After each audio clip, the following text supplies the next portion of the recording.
안녕하세요. 어느덧 나이 50대가 되면서 저에게도 취미가 하나 생겼는데 그건 바로 낚시입니다.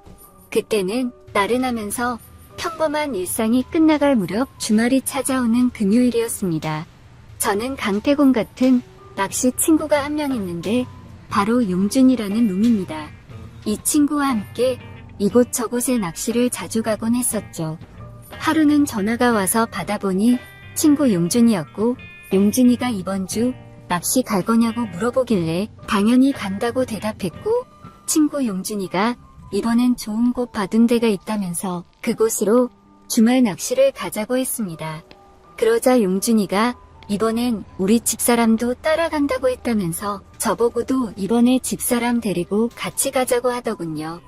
그래서 부부 동반 낚시도 상당히 재미있을 것 같아서 일단 집사람에게 물어보고 그렇게 하겠다고 하면 같이 간다고 했습니다. 어느덧 주말이 찾아왔고 오랜만에 낚시를 따라간다던 우리 집사람과 함께 집을 나섰습니다. 텐트, 코펠, 낚싯대 등등 갖가지 준비물들을 챙기다 보니까 차에 실을 짐들이 평상시보다 더 많았습니다. 이른 아침부터 함께 떠날 아내와 분주하게 차에 실었습니다. 아내는 오랜만에 당신 따라 낚시터 가본다며 조금은 설렌 듯한 기분이라고 하더라고요.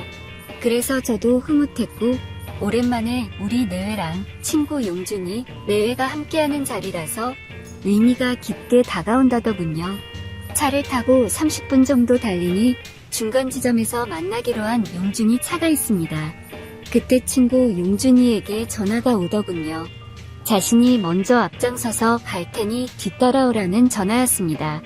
저는 알았다고 하고 운전을 하며 용준이 차를 뒤따랐고 1시간쯤 지나니 어느덧 용준이가 말한 낚시터에 도착하게 되었죠.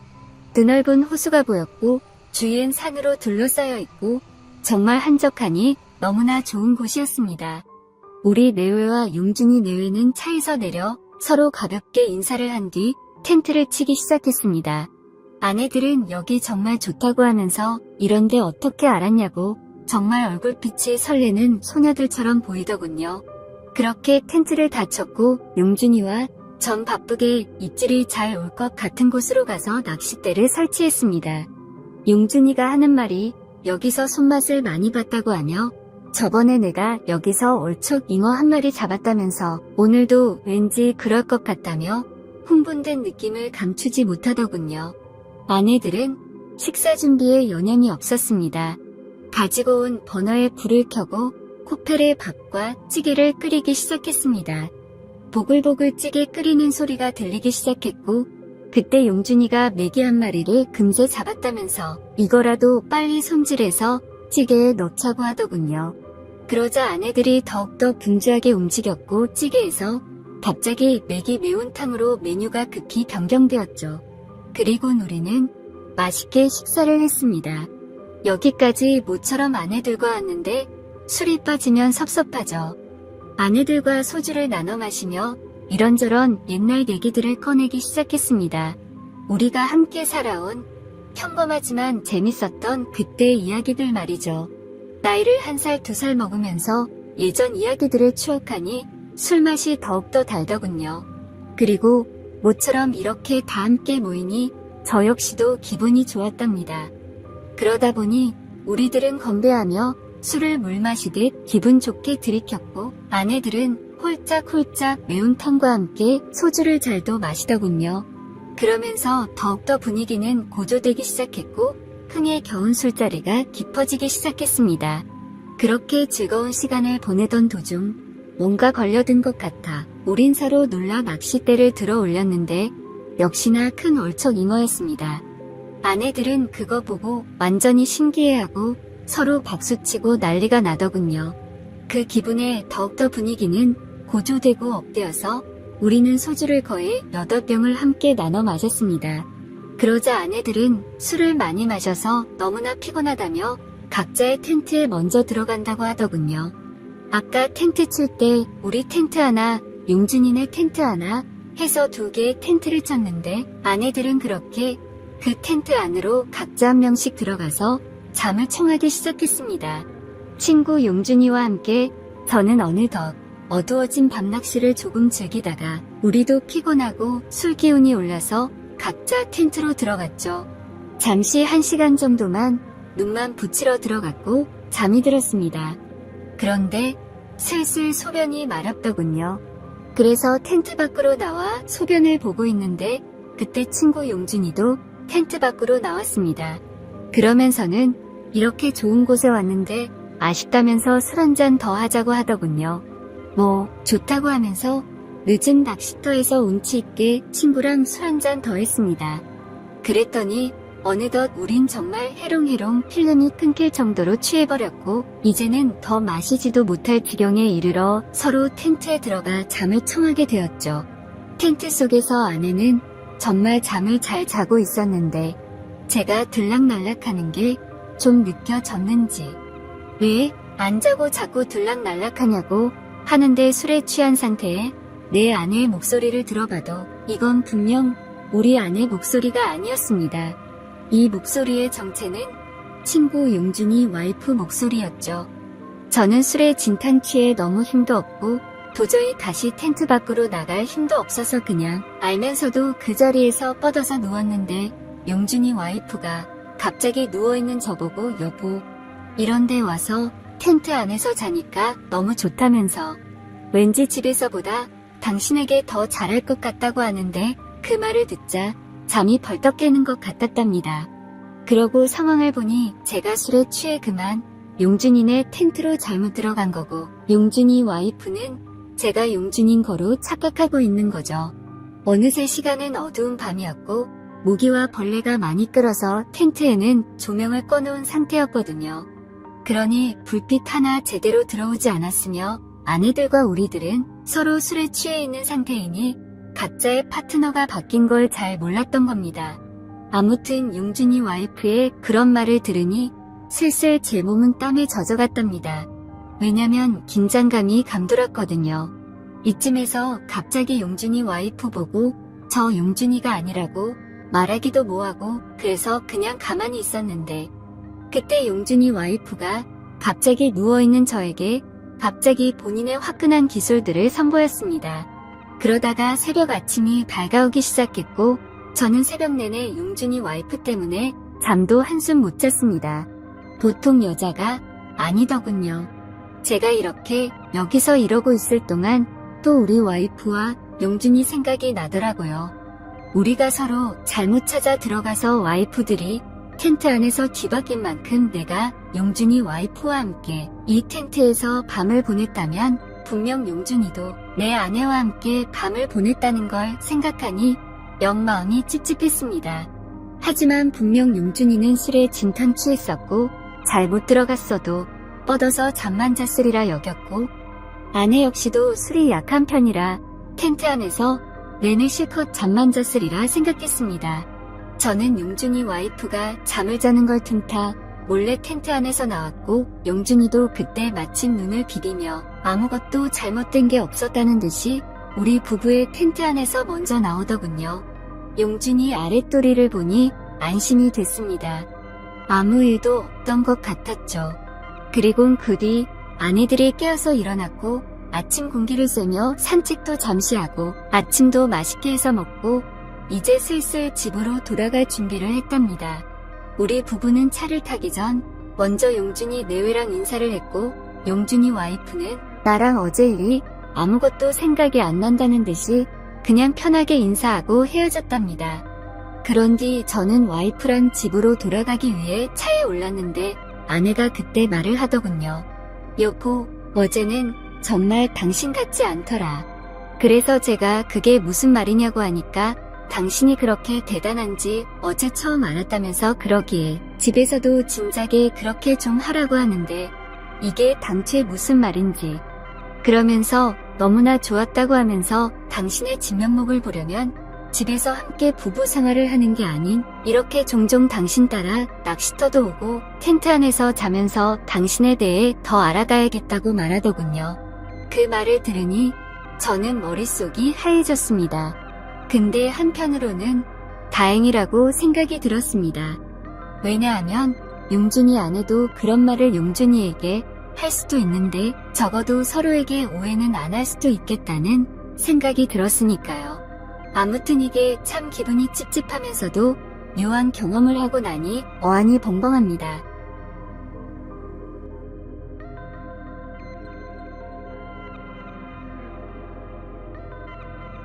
안녕하세요. 저는 결혼 3년차 대한민국의 평범한 30대 가장입니다.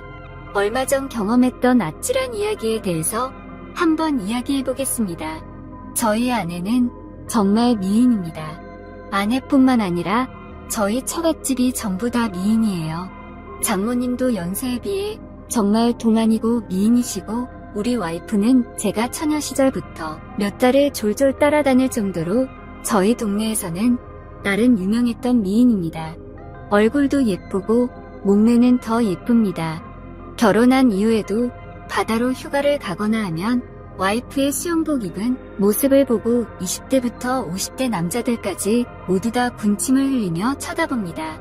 저는 모두의 시선을 한몸에 받는 아내를 보면서 괜히 뿌듯해지곤 하죠. 그리고 아내와 4살 차이 나는 저희 처제도 정말 장난 아닌 미인입니다.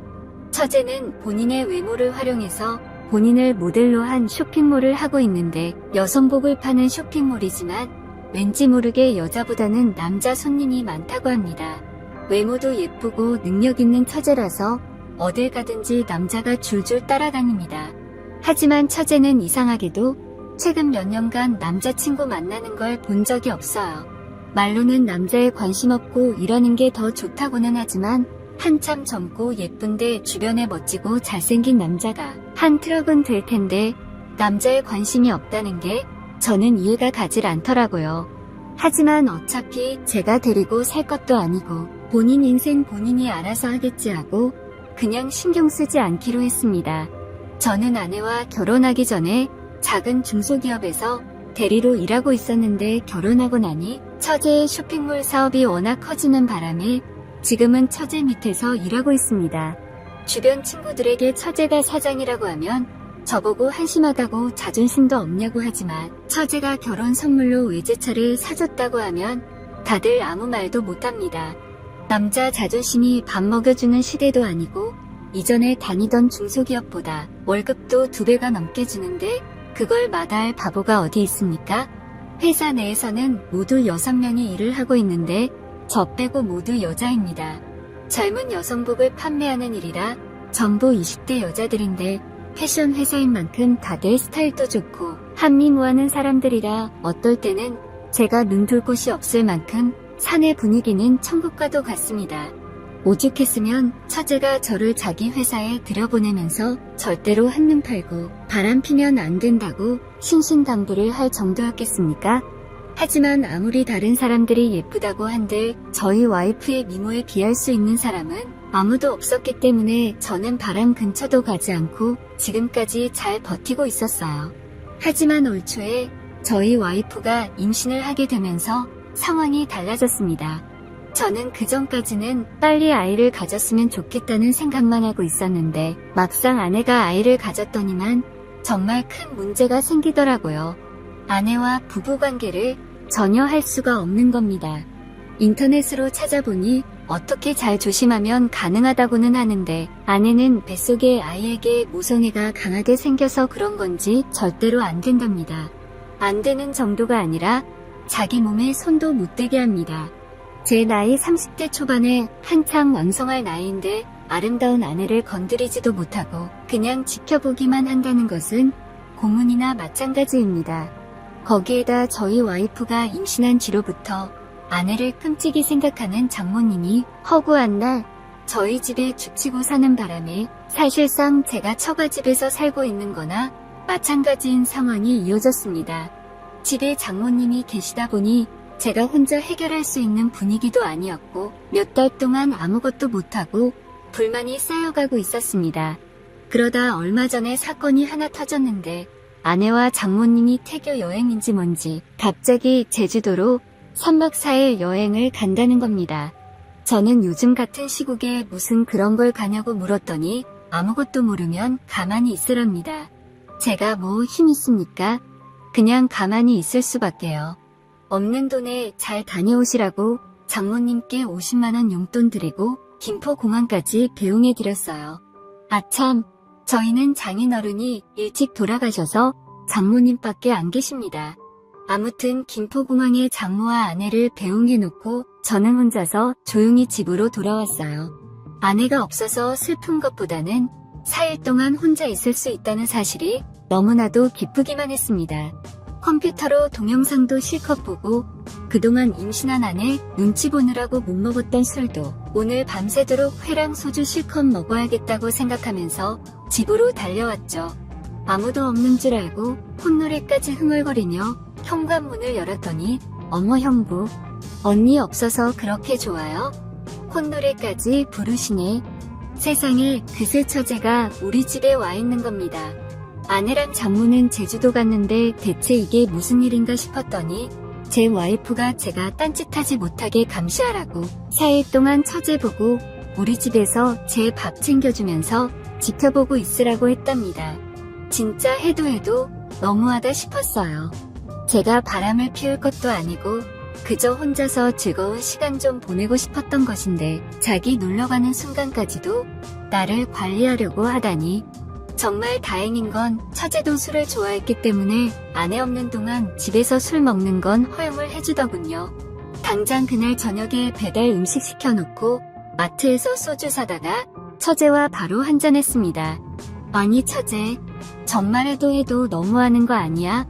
저는 아내에 대한 불만을 처제에게 쏟아냈고 처제는 제 투덜거림을 들으면서 생글생글 웃더라고요. 형부, 나처럼 예쁜 여자랑 같이 지낼 수 있어서 좋은 거 아니에요?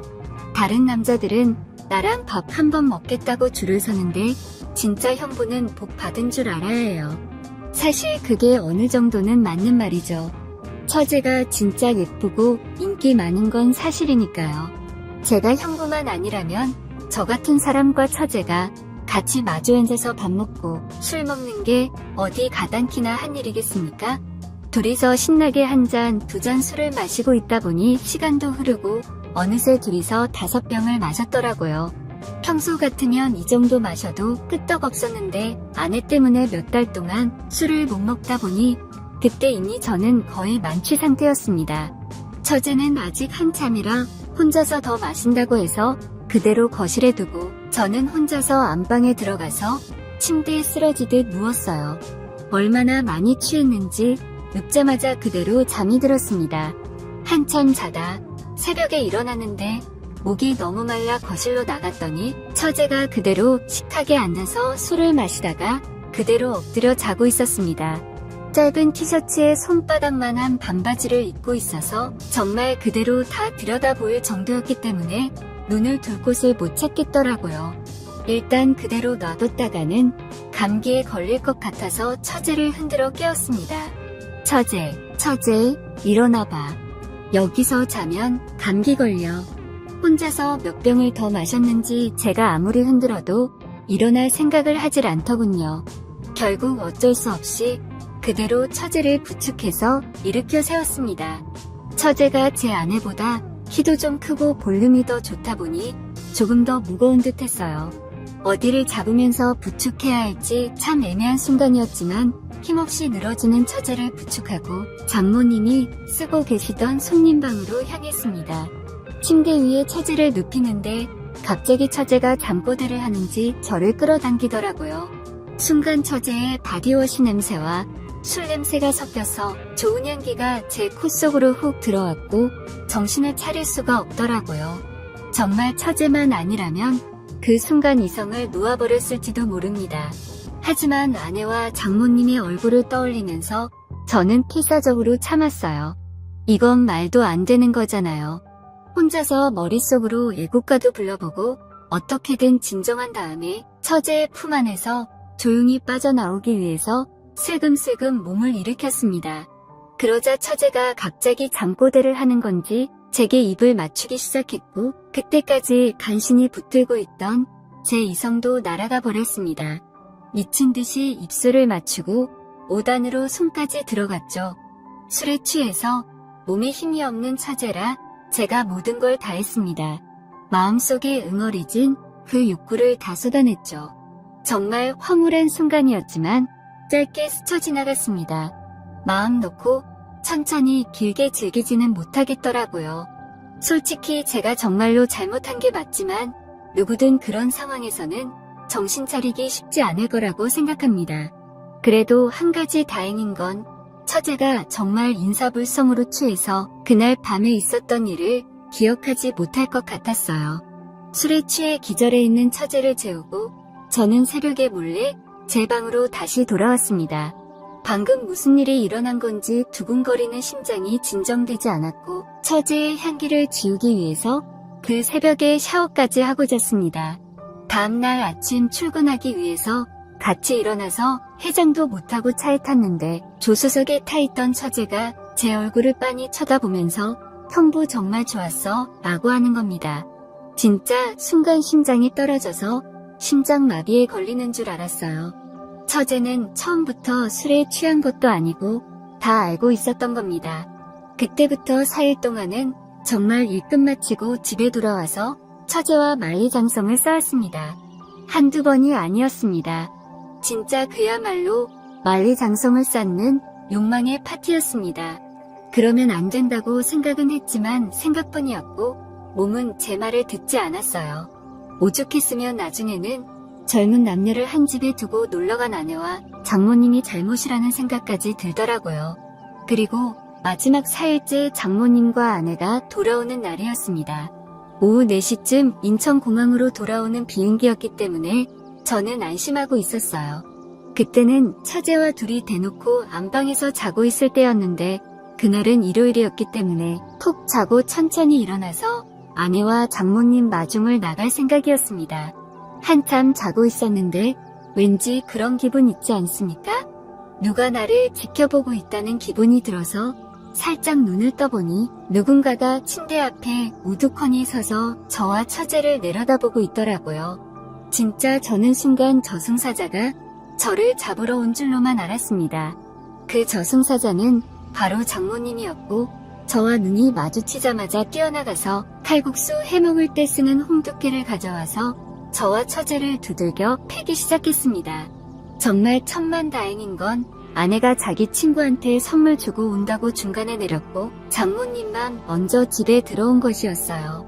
원래는 오후 비행기였는데 아내가 너무 피곤해해서 일찍 돌아와서 쉬기 위해서 새벽같이 준비해서 서울로 올라왔다고 하더라고요.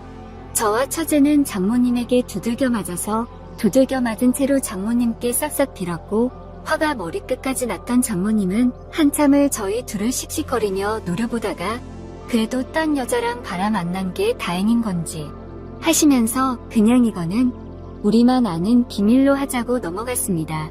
아내가 알았다가는 진짜 제가 죽던 우리 가족 중에 누구 하나는 죽었을 겁니다.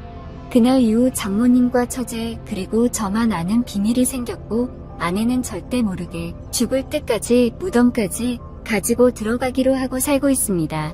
지금도 회사에서 매일 처제와 마주치는데 솔직히 한번 붙은 불이 쉽게 꺼지겠습니까? 장모님도 어느 정도는 아는 것 같은데 같은 회사에서 일하다 보니 떼어놓을 수도 없고 골치 아파서 신경 안 쓰기로 하신 것 같아요. 다행히 아내는 절대로 모르고 있으니 다행이다 싶기도 하고 요즘 만삭이기 때문에 한참 예민해서 집에 들어가면 잘해주고 있습니다. 오히려 처제와 이런 일이 생겨서 그런 건지 몰라도 아내한테도 더 잘하게 되더라고요. 약간 미안한 마음도 들지만 애초에 아내가 만든 상황이라서 어쩌겠습니까? 미안한 만큼 더 잘해주고 처제 말고는 다른 여자에게 눈길도 주지 않을 겁니다.